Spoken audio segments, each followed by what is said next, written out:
अतिशय गंभीर बाब आहे। आज महानगरपालिकेत आमची मीटिंग होती, 3-4 विषय त्या ठिकाणी होते आणि त्याच्यावर आम्हाला आढावा बैठक एक मी ह्या ठिकाणी घेतली होती।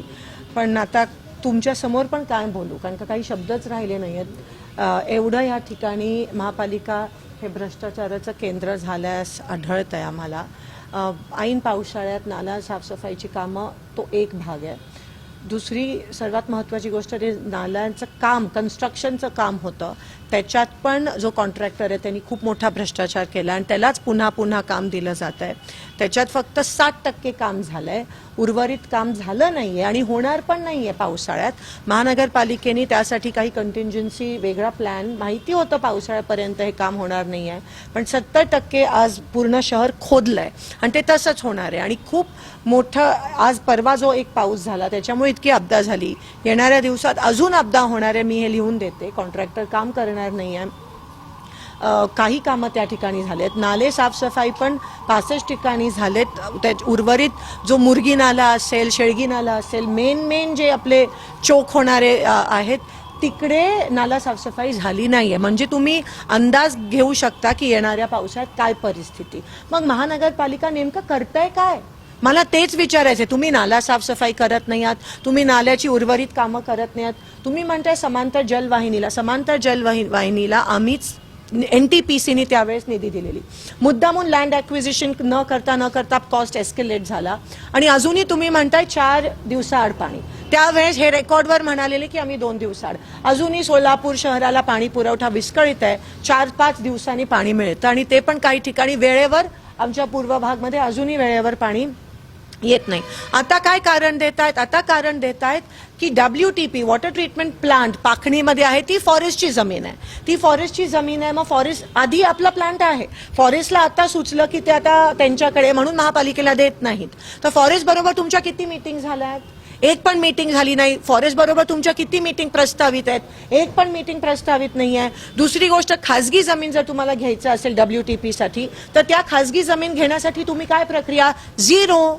मग काय काम करताय तुम्ही, काम पुढे नेतच नाही। हे महत्वाची काम आहेत आणि तुम्हीच म्हणालेला 2 दिवसाआड पाणी मिळणार आहे, त्यावेळेसपासून मी प्रेझेंटेशन मध्ये ऐकते आहे। आणि त्यामुळे आपण NTPCने एवढी निधी त्या ठिकाणी दिली, केवळ महानगरपालिकेच्या हलगर्जीपणामुळे आज सोलापूर शहराला पाणी वेळेवर मिळत नाही आहे।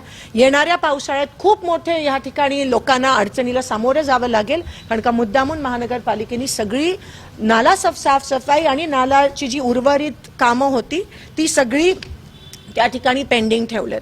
आपला आसरा पूल असेल आणि मर्याई चौकचा पूल असेल, ती पण कामं आपल्याला वेळेत होताना दिसत नाहीये। आज DRM म्हणजे रेल्वेचे अधिकारी होते, NHAIचे होते, नॅशनल हायवेचे अधिकारी आणि महानगरपालिके, तिघांमध्ये ताळमेळ दिसत नाहीये, ताळमेळ दिसत नाहीये। ह्याची NOC इकडून राहिले, त्याचं QAP तिकडून राहिलंय, त्याचं QAP राहिलंय, ट्री कटिंग राहिलंय, मेथड स्टेटमेंट, असे शब्द वापरतात आणि ताळमेळ नाही, कोणालाच माहित नाही। ह्यांच्या जॉईंट मीटिंग्स होतच नाहीत आणि म्हणून ह्या दोन्ही पुलांची कामं कधी होणार आहेत हे आपण अंदाज पण नाही घेऊ शकत। त्याच्यामुळे पूर्ण सोलापूर शहराची लाईफलाईन कोसळली आहे, कारण का तिकडे पूर्ण ट्रॅफिक जॅम होतोय आपल्याला रामवाडीपासून आणि तिकडे अनमॅन्ड आहे, एक पण पोलीस तिकडे नसतो आणि पुन्हा एकदा नागरिकांना या अडचणींना सामोरं जावं लागेल। मग तुम्ही कोणती विकास कामं करताय, मग तुम्ही कोणती विकास कामं महापालिकेकडून होतंय तरी काय नेमकं, ही जर 4-5 महत्वाचीच कामं प्रलंबित असतील तर।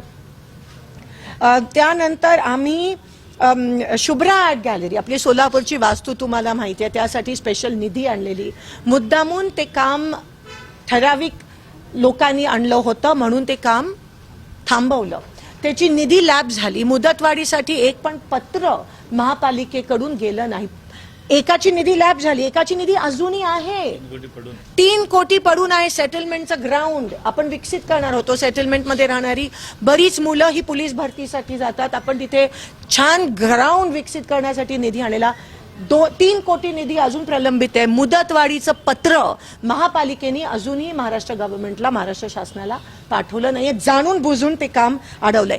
तेलगू भवनचं काम, त्याच्यासाठी पण कोट्यावधी त्या ठिकाणी, लाखो निधी त्या ठिकाणी मी आणलेली। एक सिंपल NOC कलेक्टरचं ह्या लोकांना 2 वर्ष लागलेत घ्यायला, मुद्दामून ते काम आम्ही ठरवलेलं म्हणून माझ्या तेलगू समाज बांधवांचं काम हे काय वैयक्तिक कामं नाही आहे, टेंडर उचलण्याची, कॉन्ट्रॅक्टर आमचे दमदाटी देऊन, ही सोलापूरच्या जनतेची विकासाची कामं मुद्दामून महानगरपालिकेने थांबवली. ती खास आम्ही आली. बरं चला, नगरोत्थान पण तुम्हाला माहिती आहे, नगरोत्थानचे फक्त 250 कोटी प्रस्तावित होते, फक्त 80 कोटी आलेत आणि 250 कोटी येणार नाही.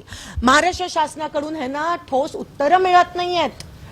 VCs मध्ये चीफ सेक्रेटरीला पण सांगण्यात आलं, ठोस उत्तरं नाहीयेत, कारण का ते पैसे कुठे वळवलेत हे तुम्हाला सगळ्यांना माहिती आहे. आणि नगरोत्थानची कामं, आणि मी आता विचारलं अधिकाऱ्यांना की नगरोत्थानचे उर्वरित पैसे आले नाहीत तर त्याचा काय इम्पॅक्ट होईल सोलापूर शहरावर. सगळं त्या ठिकाणी ड्रेनेजची कामं हद्दवाढीची आणि सोलापूर शहराची विस्कळीत होणार आहेत. कॉलेरा सारखी परिस्थिती पुन्हा एकदा आपल्या सोलापुरात उद्भवली तर मला आश्चर्य वाटणार नाही ह्यांच्या हलगर्जीपणामुळे. आणि महाराष्ट्र गव्हर्नमेंट जे त्यांनी सांगितलेलं, जे वचन दिलेलं की नगरोत्थान, अतिशय महत्वाची योजना होती त्यावेळेस, या नगरोत्थान